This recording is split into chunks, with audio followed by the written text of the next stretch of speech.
Bem-vindos a mais uma aula do nosso curso de Python aplicado a processos químicos. Essa é a nossa aula de elementos de sintaxe e intermanipulação, parte 1, e eu sou Ana Carolina Macedo. Vamos começar. Elementos de sintaxe. Aqui eu trouxe para vocês como o Python vê o mundo, ou seja, todos os tipos de dados que o Python recebe e consegue interpretar.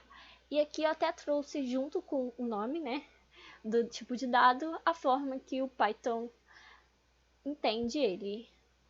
Aqui, como vocês podem ver, entre vírgulas, parênteses, tudo isso é importante aqui, entre aspas, esse tipo de coisa. Bem, nessa aula em específico, a gente vai focar nos tipos int, float e string. Int, como vocês podem ver, é uma variável do tipo números inteiros. Float, uma variável do tipo números quebrados. E string é uma variável do tipo frase ou palavra que você vai computar pro Python e ele vai estar salvando. Sobre intermanipulação, nessa primeira aula eu vou falar apenas da função type. Aqui eu trouxe para vocês a cara da função type. Na entrada você vai botar a função type e dentro o tipo de variável e ele vai retornar variável qualquer uma daquelas que eu mostrei anteriormente e ele vai retornar o tipo dela, int, ou float, ou string, entre outras. Agora eu abri para vocês nosso Jupyter Notebook com um probleminha bem legal que eu trouxe de um processo seletivo da Petrobras. E esse probleminha vou ler aqui para vocês. O propano é desidrogenado para formar propileno em um reator catalítico. Segundo a reação, esta aqui, o processo precisa ser projetado para uma conversão de 95% do propano.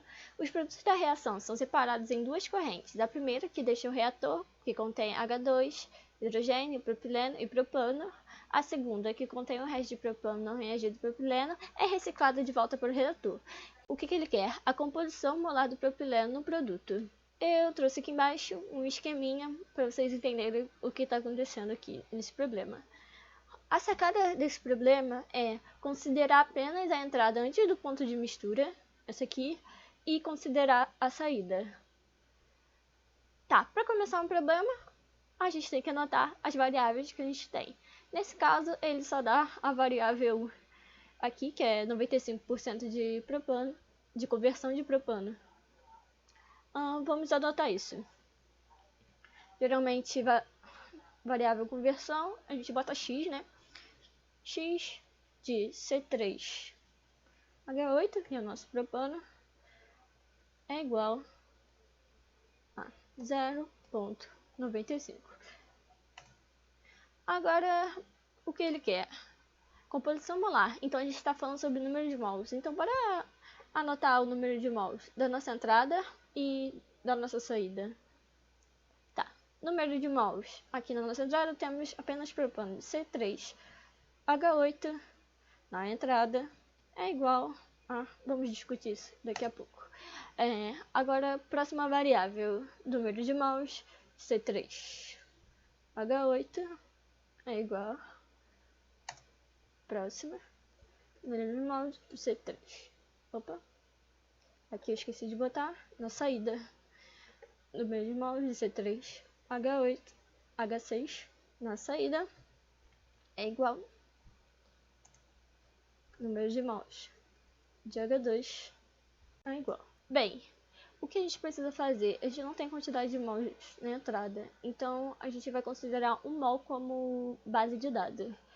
Então vamos botar aqui um mol na entrada.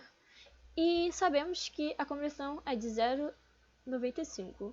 Se eu tenho um mol, 95% dele é 0,95. E eu tenho estequiometria 1 para 1 para 1. Então, 0,95 desse, 0,95 desse, 0,95 desse. Então, já temos nosso número de mols aqui de hidrogênio. Essa daqui a gente não sabe ainda,